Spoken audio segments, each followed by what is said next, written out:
Bonjour Madame Rouquet. J'appelais pour prendre de vos nouvelles. Comment allez-vous? Bien, écoutez, il ne me reste plus qu'à vous souhaiter une excellente journée.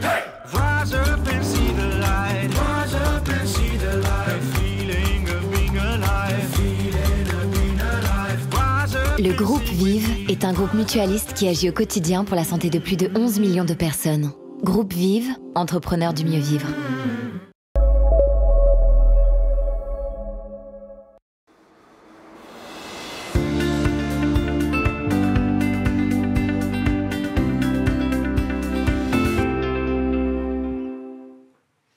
Bonjour à toutes et à tous. Nicolas, bonjour. Bonjour Jean-François. Psychologue et ou psychiatre, comment choisir? Alors, concurrent ou complémentaire, souvent amis, avant, pendant, après le diagnostic. Comment choisir? Est-ce bien le rôle du patient? Est-ce le rôle du généraliste, aiguilleur? Eh bien, les JDF vous proposent aujourd'hui une émission extrêmement pratique pour un sujet qui ne l'est pas toujours dans la vraie vie. Les rapports psychologue, psychiatre, médecin généraliste sont théoriquement simples et assez bien codifiés. Dans la vraie vie, il n'est pas rare pourtant que le malade ne se retrouve pas à la bonne place, car il y a vraiment plusieurs formes de psychothérapie qui s'adressent à des malades bien particuliers. Alors nous procéderons de façon très pédagogique en abordant avec nos invités les études et la formation des psychologues. Cela avec vous, Charlotte Richoux, vous êtes psychologue à l'hôpital Bichat. C'est ça. Psychologue hospitalière dans le service de notre autre invité, le professeur Michel Lejoyeux, un de nos addictologues les plus connus et souvent consultés par nos dirigeants. Lui mettra un nom sur les maladies psychiatriques et leur destination en psychothérapie. Et comme vous avez évoqué ce ménage à trois idéal, vous et moi, nous jouerons le rôle de médecin généraliste, ce qui nous rajeunira tous les deux. Et puis on lit de nombreux articles qui nous révèlent que la post-pandémie nous laisse une psychiatrie exsangue et qui peine à se réorganiser. À quel point la situation est-elle la même pour tous les psychologues?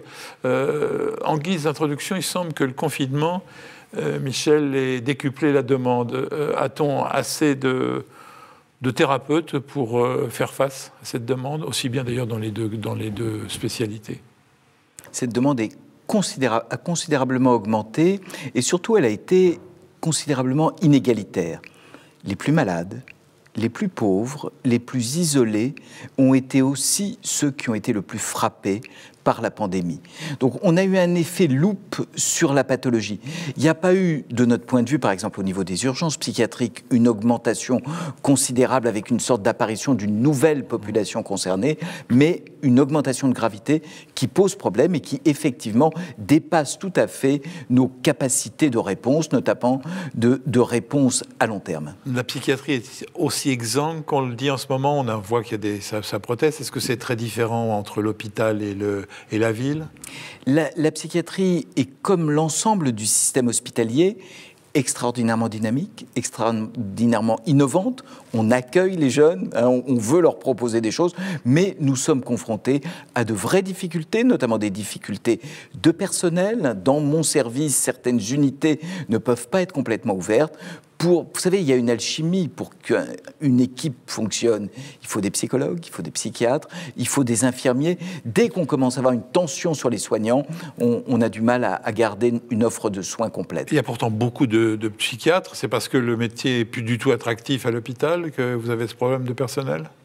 Toujours pareil, il y a peut-être beaucoup de psychiatres, mais sur les malades lourds, les malades les plus précaires, les plus âgés, les plus comorbides, ceux qui ont le moins d'argent, ceux-là qui finissent toujours par arriver à l'hôpital public, à ce niveau-là, on a peut-être un petit peu moins de vocation pour les prendre en charge. Charlotte, il y a assez de psychologues dans notre pays, et puis est-ce qu'il y a la tentation d'aller travailler en ville quand vous êtes à l'hôpital? Oui, je pense qu'il y a assez de psychologues. Il y en a assez. Je pense qu'il y a assez. Et là, il y a effectivement une demande qui a augmenté avec la pandémie. Mais vous, ça va, à l'hôpital, vous y êtes bien? À l'hôpital, on est bien à l'hôpital. Et je crois, on est en effectif suffisant pour le moment à l'hôpital, en tout cas dans nos services. Bonne nouvelle. Alors Michel, si on faisait appel plus souvent aux psychologues, est-ce que ça soulagerait la demande en psychiatrie? Je crois qu'il faut accepter l'idée que psychiatrie et psychologie ne se remplacent pas. Hein, ce sont deux approches différentes qui ont absolument vocation à être complémentaires. Il ne faut pas qu'on soit un tuyau d'orgue, chacun travaillant dans son coin, mais c'est complètement différent. Et je pense que c'est ça dont on va vous convaincre, et j'espère convaincre tous ceux qui nous regardent. Je vais l'apprendre au docteur Lemoine, qui joue le naïf, mais qui ne va pas le rester bien longtemps, c'est que la psychothérapie, c'est un soin spécifique, c'est un soin codifié, avec ses indications. Donc, l'approche psychiatrique peut avoir une part de psychothérapie, peut aussi avoir une part plus médicale, de diagnostic, de traitement, mais dans tous les cas, on a besoin des deux et pas dans toutes les situations. Donc on passe directement par la case médecin avant de bénéficier d'une psychothérapie, ou on peut aller voir directement les psychothérapeutes? Moi, j'ai toujours tendance à penser que le réseau de soins en passe d'abord par un médecin généraliste. Il n'y a rien qui ressemble plus à une dépression qu'un diabète qui débute, une hypothyroïdie. Donc, vous savez, si je vois quelqu'un en qualité ou de psychiatre ou de psychothérapeute qui n'a pas été examiné médicalement avant, qui me raconte des attaques de panique alors qu'il fait des temps d'arythmie, je vais faire des grosses bêtises et je vais le mettre en danger et il va y avoir une perte de chance. Donc, cette idée que d'abord, on va éliminer ou traiter les causes somatiques me paraît important. Oui, c'est vrai que vous êtes capable de faire un diagnostic d'arythmie, ce que ne font pas forcément tous les psychiatres, et c'est vrai que vous avez raison de le dire. Bon, vous avez-vous, Charlotte, comment il influence les gens? C'est un vrai psychiatre. On a parlé de ma naïveté et tout ça, parce qu'il me met toujours dans une situation où je dois être en défaut. Ne vous laissez pas influencer, parce que c'est votre chef de service. Hein. J'attends de votre part une grande clarté sur la réalité de la psychologie. Non, elle va se révolter en direct, vous allez voir. Toujours au bout de 10 minutes, vous allez assister à une révolte en direct, ça va être un moment impressionnant. On va essayer tous les deux d'essayer de la faire parler, déjà. Hein, vous lui donnez la parole. On va parler de vos études, justement. Oui. Fac de médecine? Pas du tout. J'ai jamais mis un pied en fac de médecine. J'ai commencé par une fac en psychologie. Oui. Donc les études en psychologie sont bien différenciées des... Mais la médecine vous intéressait ou... Pas du tout. Moi, vraiment, au début, c'était la psychologie qui m'intéressait. Je voulais des études plutôt littéraires. J'avais un profil plutôt littéraire. Et les études de psychologie mélangent un petit peu les deux. Mais qu'est-ce qui vous a fait basculer vers justement le service de psychiatrie Parce que j'aime beaucoup travailler justement dans l'interdisciplinarité, avec des psychiatres, avec des médecins. J'aime beaucoup le travail avec les médecins, mais ce n'est pas ma position à moi. Vous avez fait des études qui ont duré combien de temps? La psychologie pure? 5 ans? 5 ans. Hein? Il faut un minimum un master pour avoir le titre de psychologue et pouvoir y exercer. Tous les psychologues passent-ils par la case psychologie clinique? Non, il y a plus différentes orientations. Il y a la psychologie clinique, il y a la psychologie sociale, il y a la psychologie du travail. Il y a plusieurs champs possibles. Mais pendant vos 5 ans d'études, on ne vous a pas parlé, vous n'avez pas vu un malade, vous n'avez pas parlé de médecine? Alors, on a des stages, dont un stage obligatoire dans ma fac, qui était Paris 7, mais chaque fac a ses politiques là-dessus. Nous, on était obligés de faire un stage en hospitalier. C'est une profession qui, comme la médecine, se féminise ou est déjà très féminisée? Elle est déjà très féminisée. Je crois que les chiffres, c'est 81,6% de femmes chez les étudiantes en psycho. Et y a-t-il des différences utiles à connaître pour ceux qui nous regardent entre psychothérapeute, psychologue, psychiatre? Pouvez-vous nous clarifier un peu derrière ce qui se cache derrière ce vocabulaire et les compétences? Psychiatre, on voit bien quand on est médecin. La différence entre psychothérapeute et psychologue? Alors, la psychothérapie, c'est une technique. C'est vraiment une technique, là encore, tout à fait précise, qui peut être exercée par un psychiatre ou par un psychologue. Psychologue et psychiatre, ce sont deux formations différentes. Il y a des psychiatres qui font assez peu de psychothérapie, qui vont par exemple faire beaucoup d'évaluation diagnostique, de prescription de traitement, qui font ce que Michael Balint appelait la dimension psychothérapique de tout acte médical. Même quand le docteur Lemoine fait une ordonnance, il y a une dimension psychothérapique. Vous le saviez, docteur Lemoine, que vous faisiez de la psychothérapie tout le temps, peut-être même sans vous en rendre compte. Je m'en rends pas compte, oui, c'est vrai. Surtout quand je vous écoute. C'est la psychothérapie de Monsieur Jourdain, vous savez, c'est celle qu'on fait... Oui, mais alors dites-moi, pourquoi il y a des psychothérapeutes? On pourrait avoir une psychiatrie qui est capable de faire aussi de la psychothérapie, ce qui me semblerait logique. Alors, en tant qu'enseignant des internes en psychiatrie, nous formons nos psychiatres à la psychothérapie, mais on attend des psychiatres bien d'autres choses aussi que la psychothérapie, y compris le choix des médicaments, y compris l'analyse diagnostique. C'est par manque de temps que vous ne faites pas de psychothérapie? Non, c'est par multiplicité des tâches données à la psychiatrie. Vous ne voulez pas dire par manque de compétences parfois? Si, je veux tout à fait le dire. Parce que j'ai pu voir des psychiatres non psychologues. Absolument. Il y a des psychiatres. D'ailleurs, nous avons chacun une formation dans un type de psychothérapie et pas dans l'autre. Donc, on se revendique comme éventuellement un peu compétent dans un type de thérapie, totalement incompétent dans d'autres, et on l'assume. Charlotte, vous avez voulu intervenir? Oui, alors je rejoins ce que disait le professeur Lejoyeux. Effectivement, c'est plus une question de formation et de compétences. La psychothérapie, c'est vraiment une pratique en soi. Et pour répondre un petit peu à votre question plus précisément, psychologue, la différence entre un psychologue et un psychothérapeute, c'est le titre. On est sûr, quand on va voir un psychologue, qu'il a fait un master et qu'il a des compétences validées de façon universitaire. C'est pas évident chez un psychiatre. Alors, chez un psychiatre, oui, évidemment, il a un cursus universitaire, mais il y a parfois des psychothérapeutes où là, ça peut prêter à confusion. Ah oui, parce qu'il y a une voie, non royale. La pratique n'est pas la pratique de la psychothérapie n'est pas protégée. Comment les gens peuvent le savoir, ça? Les généralistes qui nous écoutent, comment ils peuvent le savoir? Il faut qu'ils exigent ce titre de psychologue. Il y a non seulement des voies non royales, mais il y a des sectes. Ah oui. Il y a des gens qui vous proposent le bonheur en 2-3 séances. Et ils marquent psychologue sur leur... Et ils n'ont pas le droit de marquer psychologue, le titre, et a une valeur officielle, comme ils ne peuvent pas marquer non plus médecin, mais ils peuvent marquer praticien en écoute, ça, méfiance. Donc, quand il n'y a pas écrit psychologue, c'est que quelqu'un n'a pas validé. Vous faites une différence entre le psychologue d'hôpital et le psychologue de ville, comme on dit. Pas du tout. Ah si, puisque à l'hôpital, il ne peut pas y avoir ces charlatans, alors qu'ils peuvent exister. Psychothérapeute. Ah oui, à l'hôpital, il ne peut pas, a priori, pour travailler à l'hôpital comme psychologue, il faut montrer son diplôme et justifier son diplôme. Donc bien vérifier les gens qu'on fait travailler. La différence entre la pratique, la psychothérapie, qui n'est pas protégée. La pratique en soi n'est pas protégée, donc on peut avoir n'importe qui se dit psychopraticien, etc. Donc le titre de psychothérapeute n'est pas un titre. N'est pas un titre. Ça peut être autoproclamé. Qui est protégé au niveau réglementaire, c'est la psychologie. Donc il faut que les médecins généralistes soient vigilants quand ils adressent à un thérapeute de voir s'il est psychologue ou pas, et de voir aussi s'il n'est pas inféodé à un mouvement qui pourrait exercer une emprise sur le patient. C'est une vraie question. Est-ce que pour être remboursé, il faut absolument qu'on ait été quelqu'un qui ait un titre de psychologue ? C'est un critère absolu dans les nouveaux critères de remboursement. Il y aura des commissions qui vont se mettre en place et qui vérifieront les titres exactement comme pour les médecins. On va être trivial. Ça se facture comment une consultation en ville de psychothérapie ? Actuellement, c'est le psychologue qui détermine son tarif. Il n'y a pas un tarif codifié. Pour l'instant, il n'y a pas de réglementation. Il y a à peu près des moyennes. On va dire que c'est entre 60 et 100 euros la séance, mais c'est vraiment à l'appréciation du psychologue. Et pour être remboursé, il faut qu'il y ait une ordonnance d'un médecin ? C'est ce qui va arriver, là, c'est les nouvelles réglementations, effectivement, et du coup, là, le tarif va être standardisé avec, je crois, une première séance à 40 € et les séances suivantes à 30 €. Et donc, les psychanalystes, eux, rentrent dans le champ des psychothérapeutes au titre de leur diplôme médical ou pas ? C'est-à-dire que si je suis gynécologue, je dis n'importe quoi, ou rhumatologue, et que je fais que j'ai des pratiques de psychanalyse ou médecin généraliste, est-ce que je peux m'installer comme psychothérapeute et être remboursé et faire l'objet de remboursement ? Ah là, c'est tordu, ça, quoi.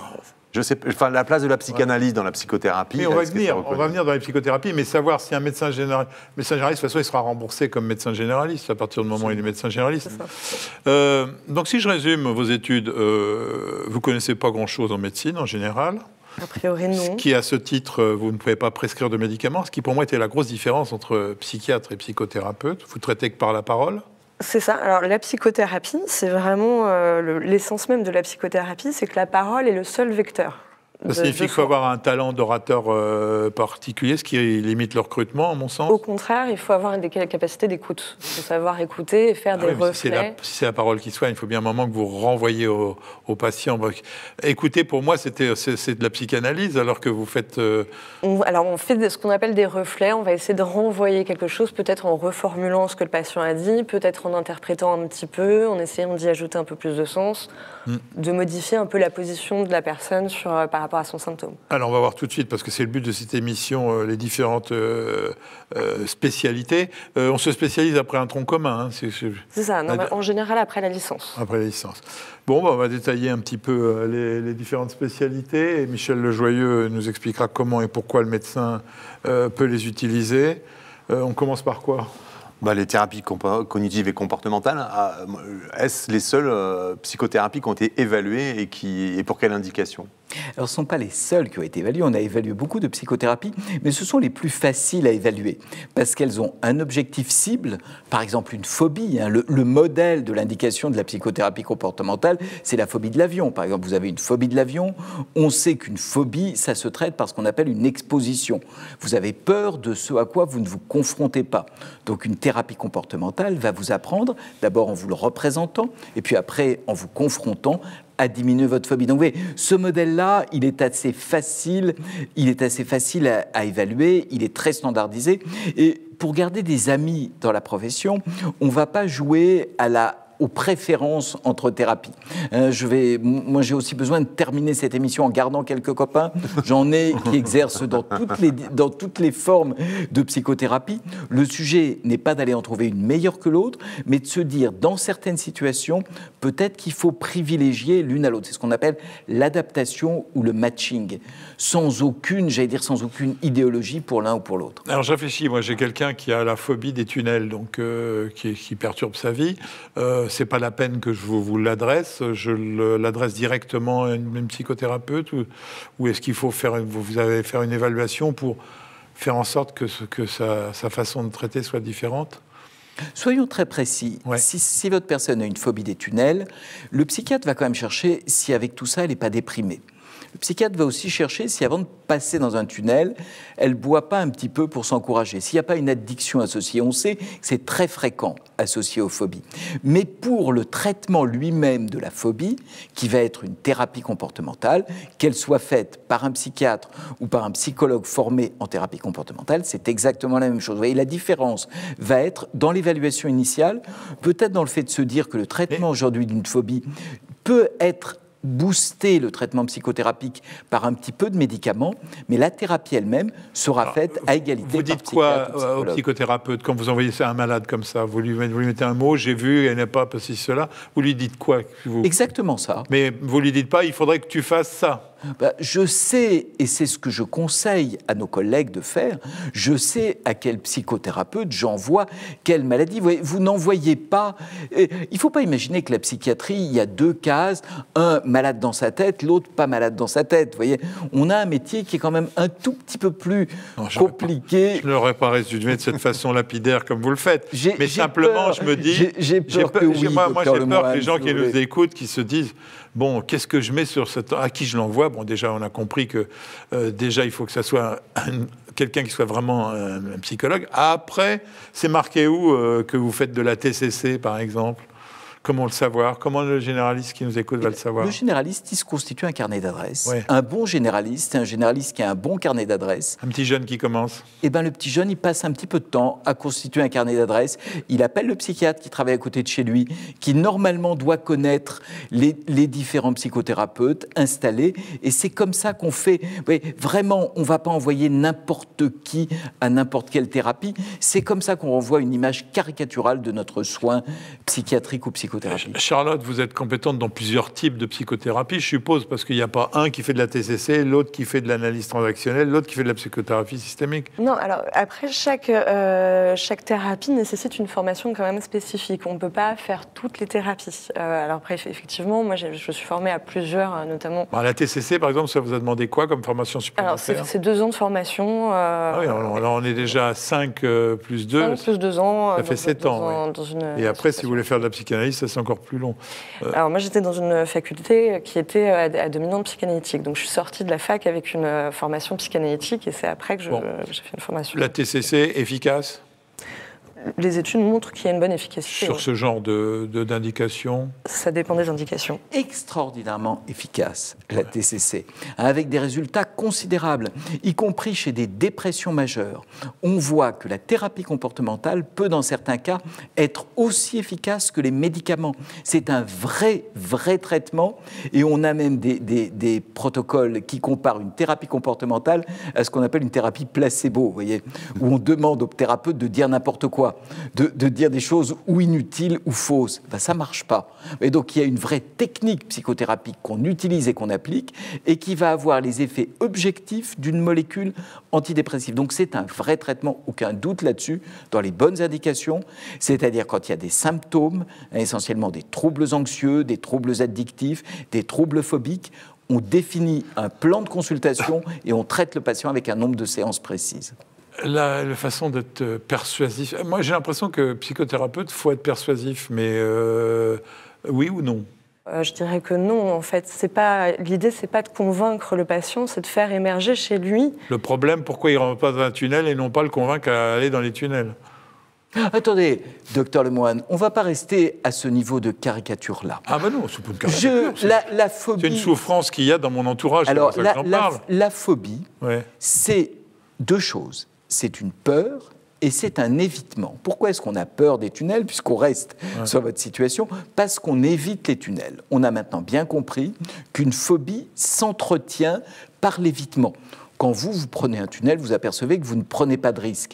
Donc, l'objectif de la psychothérapie va être de lever cet évitement. Par la confrontation, c'est exactement pareil. Quand on a peur des chiens, on s'éloigne. Quand on s'aperçoit, à condition de ne pas avoir un molosse qui vous remord un certain nombre de fois, ce qui va entretenir votre phobie des chiens, évidemment, on va, en se confrontant à l'objet anxiogène, c'est une vieille observation, et d'ailleurs le grand fondateur qui vient de mourir des thérapies comportementales, qui s'appelle Aaron Beck, qui est mort il y a quelques jours, a vraiment expliqué comment l'évitement et les fausses croyances sont ce qui entretient une phobie. Et ça se traite. Écoutez, j'ai avancé sur les thérapies comportementales, je vous remercie. Alors vous pourrez avancer dans les tunnels maintenant. Alors, c'est pas moi. Vous passez tous les tunnels, docteur Lemoine. Pas de problème, sinon je ne serais pas au boulot aujourd'hui. Charlotte, vous avez évoqué la psychanalyse dans votre formation. Et là, je la pose la question à tous les deux. Quelle est la place de la psychanalyse, justement, comme outil thérapeutique ? Quelles indications, quelle évaluation? En gros, il y a eu beaucoup de polémiques. Oui, il y a beaucoup de polémiques. Je dirais, pour simplifier un petit peu, dans une thérapie cognitive et comportementale, on va vraiment cibler un symptôme. Donc il faut qu'il y ait un symptôme qui soit bien identifié. On va orienter vers la psychanalyse plus quand il y a un espèce de mal-être ou quand c'est plus la personnalité dans son ensemble qui va poser des soucis. Et c'est vraiment une introspection de la personne. On ne va pas cibler un symptôme spécialement en psychanalyse. Freud disait, en psychanalyse, la guérison vient de surcroît, c'est-à-dire un peu par surprise. Donc on n'est pas dans une thérapie directive. Vous avez vu, finalement, si on devait faire la différence, il y a les thérapies directives, où un thérapeute prescrit des changements de croyances, des changements de comportement, des changements de pensée. Ça, c'est tout le champ des thérapies comportementales et tout ce qui s'y rapproche. Et puis, il y a des thérapies qui fonctionnent sur ce qu'on appelle la libre association. On va laisser le patient, librement, de la manière la plus libre possible, comme on ne le fait jamais dans la vie, associer, enchaîner. Ce qu'il faut voir aussi, c'est que la psychanalyse, ce n'est pas toujours un traitement. Ça peut aussi être une démarche personnelle, une envie de se connaître, une envie de se rapprocher de certains de ces complexes. C'est pour ça que la position de la psychanalyse, qui est aussi beaucoup plus proche par moments des sciences humaines, de la découverte de soi. Et c'est pour ça que les psychanalystes, ça les agace quand on leur dit on va vous évaluer comme n'importe quel traitement. On ne comparerait pas une psychanalyse à des antidépresseurs parce que les espaces-temps ne sont pas les mêmes et la démarche n'est pas la même. On n'est pas uniquement dans une démarche de prescription, on est plus dans une démarche d'auto-découverte, d'auto-réappropriation de soi-même. Vous ne pouvez pas nier qu'il y a un phénomène de mode aussi sur ce genre de discipline. En France et en Europe. Et aux États-Unis. Pour la psychanalyse. La psychanalyse, oui. Non, il n'y a pas de phénomène de mode. Moi, j'ai l'impression, évidemment, Michel, je me dira qu'on mérite les amis qu'on a, mais je trouve que dans nos milieux, la psychanalyse apparaît comme quelque chose d'indispensable, mais qui n'a rien à voir avec la thérapie, c'est se connaître. Comme vous dites, se connaître. Est-ce qu'on doit considérer ça comme une science médicale exacte ? C'est un grand débat. Donc, vous nous avez dit que cette émission durait 3h30, c'est ça? Et donc, on a dit beaucoup de choses intelligentes, et 40 minutes de choses intelligentes de Michel Lejoyeux nécessitent au moins une journée de réflexion derrière. Donc, c'est pour ça que... Vous connaissez cette phrase définitive de Woody Allen sur la psychanalyse? Je suis depuis 10 ans en thérapie, j'essaie encore un an, puis si ça ne marche pas, je vais à Lourdes. Oui, moi, je vous en raconter une autre. Je vous en raconte une autre. C'est un malade qui fait une psychanalyse, et puis au bout de 20 ans, il décide de dire: bon, ça va, je vais arrêter. Et il dit à son psychanalyste: ben voilà, je suis guéri, j'arrête. Et son psychanalyste le regarde, fait: sorry, I don't speak French. Donc, si vous voulez, voilà, ça horripile tous les psychanalystes, ces histoires-là. Alors, sur la psychanalyse, dernière question, est-ce que ça va être pris en charge dans le cadre des psychothérapies qui vont être remboursées dans les mois qui viennent? Si la personne qui pratique la psychanalyse est psychologue, oui. Et si la personne qui pratique la psychanalyse accepte, ce qui est un peu hérétique par rapport à tout ce qu'on s'est dit du fonctionnement psychanalytique, de limiter son nombre de séances et d'avoir un objectif. Il y a un peu quelquefois un hiatus entre un objectif médical à court terme très précis et un objectif qui peut être un objectif beaucoup moins défini de découverte de soi, de réappropriation, qui va mal cadrer avec le nombre de séances. C'est d'ailleurs ce qui explique tous les mouvements qui font que d'un côté, dans la suite, par exemple, des assises, le président de la République a proposé le chèque psy, a proposé le remboursement des psychologues. Je dirais, ça marche d'autant mieux qu'on est sur un modèle cognitivo-comportemental. C'est pas complètement adapté à la dynamique et à la temporalité d'un travail analytique. On va passer à une autre psychothérapie. Alors où là, moi, je commence à rentrer dans le domaine que je connais vraiment pas beaucoup. Psychothérapie systémique, ça veut dire quoi ? En gros, la thérapie systémique, c'est une thérapie qui va se centrer sur le sujet et ses relations, la personne et ses relations, qu'elles soient familiales, l'environnement proche. Et on va voir en fait ses modes de fonctionnement et essayer de comprendre les modes de fonctionnement de la personne. Indication, conflit familial alors, ou autre chose comme ça? Alors, conflit familial, bien sûr. Donc, monsieur et madame Lemoine vont parler à un thérapeute systémique de leur système familial. Donc, madame, en présence de quelqu'un de neutre, peut dire ce qu'elle pense de monsieur et vice-versa. Donc, ça, c'est quand même important. Vous avez 2 jours. Autre sujet, évidemment, nous utilisons beaucoup les thérapies systémiques dans les addictions, dans les troubles du comportement alimentaire. Vous imaginez bien qu'un trouble qui apparaît chez un adolescent va bouleverser. Systémique, ça veut dire système familial. On travaille sur ce système familial. Parce que quand quelqu'un va pas bien, c'est tout le système familial qui souffre. Donc c'est une manière de mettre à plat. Et là encore, c'est une thérapie qui est en général assez prescriptive. On va donner des consignes aux uns, aux autres, pour favoriser une communication un petit peu plus sereine. Oui, alors... Oui, c'est une vraie technique. Moi, j'ai aucune compétence en thérapie systémique. Quand quelqu'un vient me voir en me disant « j'ai des difficultés de couple, j'ai des difficultés familiales », c'est là où on est dans la logique du carnet d'adresse. J'adresse à celles et ceux qui ont cette compétence. Et ça marche pour le boulot, je suppose aussi. Hein, il n'y a pas que la famille où il y a des problèmes. Vous êtes aussi... vous voyez des gens qui ont des problèmes dans le travail et avec cette technique... Alors, moi, je ne fais pas du tout de thérapie systémique, mais j'imagine que dans le monde de l'entreprise, des psychologues du travail peuvent utiliser des techniques comme ça. Alors je voulais faire tout un tas d'autres psychothérapies, mais il y en a tellement qu'on ne va pas toutes les aborder. Il y en a plein auxquelles on ne connaît rien. Oui, justement. On n'a pas tout révisé. Il y a le mot, tiens, Gestalt thérapie, ça veut dire quoi, ça? Gestalt, c'est un mot allemand. C'est la foot, non? C'était le Gestalt qui joue ce soir, d'ailleurs. Je crois qu'ils sont qualifiés. Vous êtes sûr que c'est Gestalt? Vous n'êtes pas trompé? On vous a pas mis un nom de club? Gestalt thérapie. Moi, Gestalt. Gestalt. Vous êtes marrant. Si je vous emmène, si demain vous faites une émission avec un hindou, vous allez sûrement pas bien prononcer les thérapies hindoues. On n'est pas obligé de parler toutes les langues pour animer une émission avec autant de brio. Alors, c'est la Gestalt thérapie. Alors, la Gestalt thérapie, c'est pareil, c'est pas forcément mon domaine, mais en gros, la Gestalt, c'est la forme, ça veut dire forme en allemand, Et c'est pareil, on va... Ça veut dire que le généraliste qui nous écoute, il a intérêt à avoir un sacré carnet d'adresses s'il veut pouvoir utiliser tout ça. Mais il faudra savoir. Il y a assez peu de... savoir qui va la prescrire. Les grandes différences, quand même, s'il fallait être très caricatural, on a tout ce qui est des thérapies psychodynamiques, psychanalytiques, où on est quand même dans une écoute plutôt neutre, et on laisse émerger les choses. Il y a tout ce qui est du champ des thérapies comportementales, où là, on est dans des prescriptions, et puis il y a toute une série de thérapies maintenant de modification de la conscience. Je pense à l'hypnose, je pense à l'EMDR. Hypnose. Je suppose que ça vous fascine. Allez-y, continuez, parce que quelles sont les indications et comment on peut rapprocher l'hypnose de l'EMDR? Alors, hypnose, EMDR, donc EMDR, c'est la désensibilisation par mouvement oculaire. Vous voyez, on vous fait bouger les yeux et on va provoquer des mouvements, on n'a pas encore tout compris au phénomène, mais qui sont très grossièrement des équivalents hypnotiques.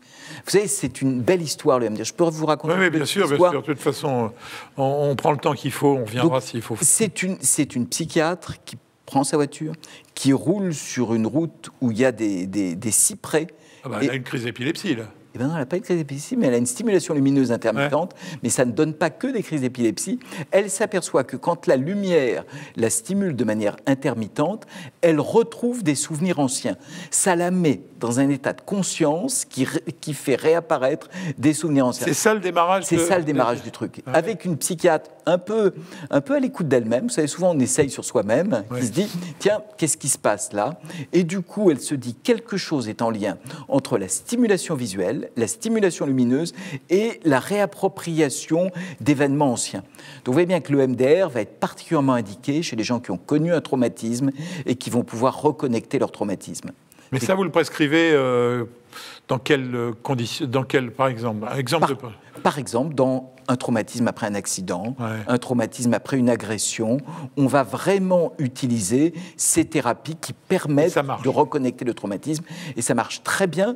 La difficulté, c'est qu'on n'a pas beaucoup de thérapeutes formés, parce qu'il faut qu'ils soient psychologues, on vous rappelle, ou psychiatre et formé à l'EMDR. C'est bien qu'il y ait des psychiatres branchés au tout à l'ego, parce que ça donne quand même de ce genre de découverte, ce qui est plutôt très bien. Alors, je voudrais nuancer sur le MDR. Le MDR est une thérapie. Alors effectivement, ça marche très bien. On a vraiment des études qui montrent l'efficacité. Mais effectivement, on ne comprend pas les liens entre les mouvements oculaires et le fait que ça aille mieux. Oui, mais ça, c'est pas parce qu'on ne comprend pas les liens que... Tout à fait. Et c'est ça qui est intéressant, parce qu'on reproche souvent à la médecine, aux hôpitaux, etc., de ne faire que sur la preuve, etc., de ne se baser que sur la preuve. Là, on a la preuve de l'efficacité, même si on ne comprend pas comment ça marche, on l'intègre quand même et c'est recommandé, notamment dans les cas de traumatisme. Donc, je comprends bien, quand vous l'utilisez, il faut mettre votre malade dans une voiture, vous avez un endroit où il y a des peupliers, puis vous roulez... Non. Non, alors c'est pour ça qu'on essaye de comprendre, et c'est un peu compliqué de faire la différence entre une thérapie EMDR et une thérapie cognitive et comportementale, parce que les séances se ressemblent. On ne demande pas seulement au patient de faire bouger les yeux, on lui demande aussi d'expliquer ce qui s'est passé, et on sait par l'exposition... En bougeant les yeux tout le temps ? Alors ça, c'est vraiment le MDR. Oui, non, mais le MDR, c'est-à-dire que vous bougez, c'est une vraie question. On fait bouger les yeux pendant combien de temps? On n'est pas, là encore, on ne savait pas qu'il y avait interro sur le nombre de mouvements oculaires. On n'avait pas tout révisé aujourd'hui, docteur Leboin. Mais vous savez bien combien de temps ça prend, une séance? Les séances sont assez longues et très grossièrement, c'est une quinzaine de mouvements oculaires qui vont favoriser, c'est toujours la même chose, un peu comme l'hypnose, une sorte de modification de la conscience. Alors, on va aller sur l'hypnose, parce que moi, pour avoir été témoin d'hypnose de cirque, parce qu'au départ, c'était ça, des gens qui sont capables de faire j'ai vu une réunion avec 200 médecins où l'hypnotiseur a fait faire des choses incroyables aux médecins qui étaient dans la salle et qui n'y croyaient pas au départ. C'était Mesmer, non? Vous l'avez connu? Non, c'est un autre. Vous l'avez pas connu? Non, c'était... Il était à l'époque de Mozart? Oui, non, je parle pas de ce Mesmer-là. Non, mais c'est Danny Dan, tenez, puisque c'était un... Oui, mais vous voyez, vous avez tout de suite ce petit sourire un peu supérieur du psychiatre universitaire quand on lui parle d'un type qui fait de l'hypnose de foire. Or, ça marche, l'hypnose de foire, pour ça, c'est tout. Donc, vous êtes quand même parti de cette constatation-là pour développer une hypnose médicale, non? Sans doute, en tout cas, il y a un très joli livre de Stefan Zweig qui s'appelle « La guérison par l'esprit », qui pourrait être lu, vous voyez, après qu'on nous ait écouté. Et il montre comment, au fond, l'hypnose a été une des premières manières d'agir sur l'inconscient. Freud a beaucoup commencé avec l'hypnose. C'est quelque chose d'un peu magique, cette idée, au fond, qu'on peut modifier l'inconscient en créant des... Je pense que l'homme l'avait découvert bien avant Freud et tout ça. Ça doit se pratiquer l'hypnose depuis très très longtemps, non, sans qu'on le sache vraiment. Sans doute. Parce que c'est quand même pas extrêmement compliqué comme technique. Alors, aujourd'hui, en tout cas, si on revient à ce qu'on en fait aujourd'hui, il y a des indications vraiment peu discutables. Tout ce qui est du sevrage en tabac, un certain nombre de patients arrêtent de fumer grâce à l'hypnose, tout ce qui est des pathologies comportementales, un trouble du comportement alimentaire. Mais là encore, vous voyez, il faut faire attention à ne pas faire de l'hypnose une sorte de thérapie universelle qui guérirait tout. Oui. C'est ce qui nous plaît pas d'ailleurs, c'est ce qui ne plaisait pas à Freud dans l'hypnose de Foire, c'est qu'au fond, c'est exercer un pouvoir sur l'autre, vous voyez. Ah oui, bien sûr. Non, mais ça... et Freud a dit à un moment, j'arrête d'utiliser l'hypnose parce que je ne veux pas que le thérapeute soit comme dans ces mauvais thrillers, vous voyez, quelqu'un qui influence malgré soi. Je vous donne un exemple justement de l'hypnose. J'ai une phobie de l'IRM et de ces choses-là. Et un de mes invités m'a dit, mais nous, on n'a plus aucun problème. Tous ceux qui ont à faire un scanner ou une IRM passent même pas une minute avec quelqu'un, un hypnotiseur dans le service, et il n'y a jamais de problème. Donc c'est quand même des trucs très pratiques de l'hypnose. Alors on a toujours parlé du tabac, on a parlé de ces choses-là, mais comment vous, à quel moment vous décidez que vous allez prescrire l'hypnose ? Nous, on le prescrit, par exemple, chez certains patients qui ont des addictions. Vous savez, moi, je fais attention à ne pas tomber dans la magie, justement. C'est ça qui nous a fait du mal. Ce qui nous a fait du mal, c'est les thérapeutes qui prétendent tout guérir. On explique aux patients que c'est vrai pour les médicaments, c'est vrai pour les techniques psychothérapiques. On va tenter, on va faire quelques séances. Si vous n'adhérez pas du tout à la thérapie, si le thérapeute que vous rencontrez ne vous plaît pas, parce qu'il y a aussi ce sujet-là, on ne fait une thérapie qu'avec quelqu'un avec qui il existe un accrochage relationnel. Vous voyez, la meilleure des techniques portée par quelqu'un avec qui vous ne pouvez pas communiquer ne fonctionnera pas. Donc cette dimension subjective de notre métier, c'est ce qui fait que sur la thérapie, il y a à la fois des grands principes et puis il y a toujours des adaptations individuelles. Il y a un point qui, du coup, qui me vient à l'esprit, c'est avec la prise en charge qui va arriver, et notamment à la suite de la crise Covid, où on a vu, vous l'avez dit, Michel Lejoyeux, en début d'émission, une demande s'accroître. Ça va favoriser ou codifier quel type de psychothérapie ? On se revoit dans 5 ans. Quelles sont les psychothérapies qui auront bénéficié d'un remboursement, donc les plus utiles pour les troubles anxio-dépressifs simples ou autres, à votre avis, si on faisait cet exercice un peu de très compliqué, de prospective. C'est une très bonne question. Vous savez, quand les hommes politiques disent c'est une très bonne question, ça veut dire qu'ils ne vont pas répondre. Donc, nous n'en savons pas grand-chose. Ce qu'on espère, c'est que ça favorise les thérapies les plus standardisées, les plus validées. Mais c'est pour ça que dans sa sagesse, et je participe à ce travail, notamment au niveau de la Commission nationale de psychiatrie, on va regarder ce qui se passe. Parce qu'on a lancé une nouvelle offre de soins et il va falloir et d'ailleurs il va y avoir des groupes probablement au niveau des agences régionales de santé qui vont repérer ce qui se passe. Votre question, c'est une question que tout le monde se pose, soit sur un mode agressif en disant est-ce que ça ne va pas désorganiser le champ des thérapies, soit sur un mode évaluatif que nous souhaitons, qu'est-ce qui va se passer ? Parce que la profession de psychologue est déjà montée au créneau, notamment sur l'obligation ou pas d'avoir une consultation médicale. Si je reprends le début de l'émission, et de la nécessité de cette consultation. Oui, ça fait débat au sein des psychologues. Il y en a qui critiquent un peu cette question, que ce soit... Et vous sentez la profession prête à se codifier un peu plus, à s'évaluer ? Je ne peux pas répondre au nom de tous mes collègues, je ne peux pas porte-parole dans votre entourage. En tout cas, c'est la dynamique qui se passe. En tout cas, on a envie qu'il y ait des choses, on a envie de prendre une place un petit peu plus dans le soin. Je vous rappelle que dans certains pays, les psychologues prescrivent des médicaments sont complètement autonomes. Donc qu'on aille vers une inscription des psychologues dans le circuit de soins de la manière la plus autonome possible et qui puissent prendre en charge des pathologies complètement, en tout cas n'est vraiment pas une aberration. Non, mais c'est pas la règle dans notre pays. C'est pas la règle aujourd'hui. Je vous sens passionné, mais l'émission est presque finie, donc on va arriver au moment de conclure, de résumer, vite fait. J'ai bien compris donc on préconise le passage par le médecin de famille, hein, parce que ça reste quand même quelqu'un qui examine le malade différemment de ce que vous pouvez le faire. Ça suppose que le diagnostic soit fait avant d'aller chez le psychologue. Hein, ça, c'est plutôt le rôle du psychiatre. Vous faites une différence entre les symptômes et la personnalité ou parce que est-ce que c'est des symptômes qui vont vous dire qu'il faut envoyer chez un psychologue ou la personnalité du malade que vous voyez?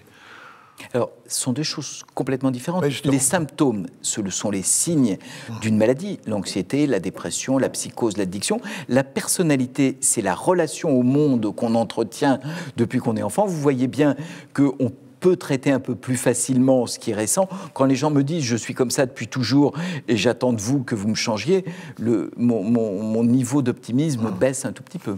Bon, on va conclure. Et on va commencer par vous, Charlotte. On n'a pas tout évoqué, mais évidemment, il y avait besoin de clarifier votre boulot, quoi, en fait. Oui.